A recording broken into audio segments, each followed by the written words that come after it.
Madalas supuntahan ng mga naghahanap ng trending na pagkain ang ugbo sa Tondo. Pero kasabay ng pag-usbong ng iba pang food parks, nakakasabay pa nga ba ang ugbo o napag-iwanan na? Para bigyan ng mukha ang balita, Mobile Journal Ray Vicente.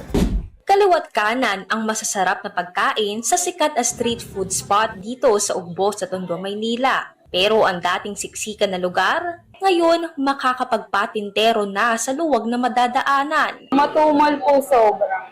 Tulad niyan, walang pag Sabado-Linggo. Yung madaming tao dito. Sobrang luwag na po dito kasi nga natinga yung tao ganun. Nagsimula raw noong bare months nang maramdaman nilang hindi na tulad dati ang dami ng customer sa lugar. Minsan, yung display na uubos, nung tumumal, halos kalahati natitira. Ngayon, simula nitong January, medyo iba-iba, okay na. Sana tuloy-tuloy. Mga 5K ganun, kumukota yung mga nila, dating tauhan. Di na po maakyat ng kota. 1K ganun. Kapansin-pansin din ang bungi-bungi na espasyo na dati ay puno ng hilera ng mga tindahan. Ang iba raw kasi lumipat na ng pwesto. Marami raw nagsara. Pero meron din silang pwesto dito. Nag-branch lang sila doon. Tulad niyan sa Intramuros, tapos sa Sampaloc po, na doon na po yung ibang tao. Pero para kay Nanay Oring na mga ihaw-ihaw ang paninda, iba't ibang paraan na lang ang kanyang tinatyaga para makahakot muli ng mga customer.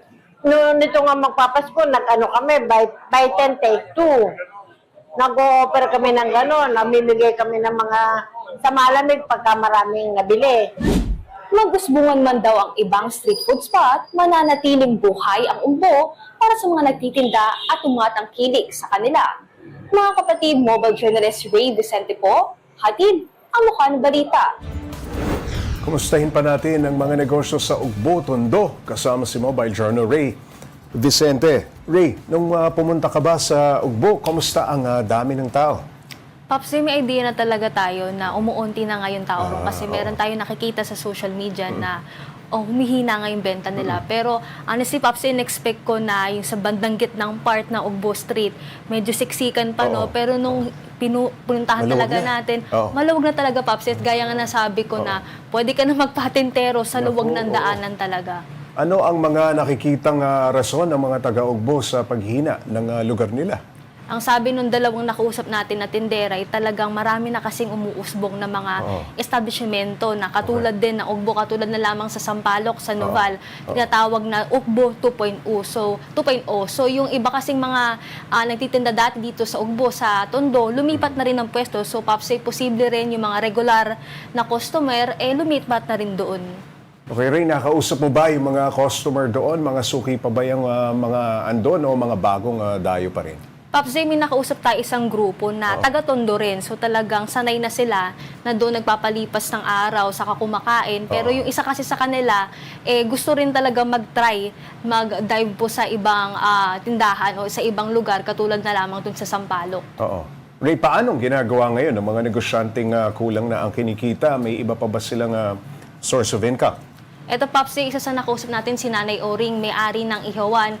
Talagang matagal na, ilang taon na niya na business itong nilang pamilya, yung Ihawan nila. So, kahit sabi nga niya hindi raw sapat para sa apat na tao sa pamilya nila, talagang hindi na sila naghanap ng ibang hanap buhay kasi nakafocus na talaga sila rito. Okay, Ray, sa mga gustong sumuporta sa mga negosyo riyan, anong oras mabukas ang mga kainan dyan sa Ugbo? Sa Ugbo, Pops, sa Tondo ay bukas to mula 6 p.m. hanggang madaling araw. Pero may mga ibang negosyo rito, bukas na ng 5 p.m. nag-prepare ng mga ihahanda nila. Ayun, maraming salamat, Mobile Journal Ray Vicente.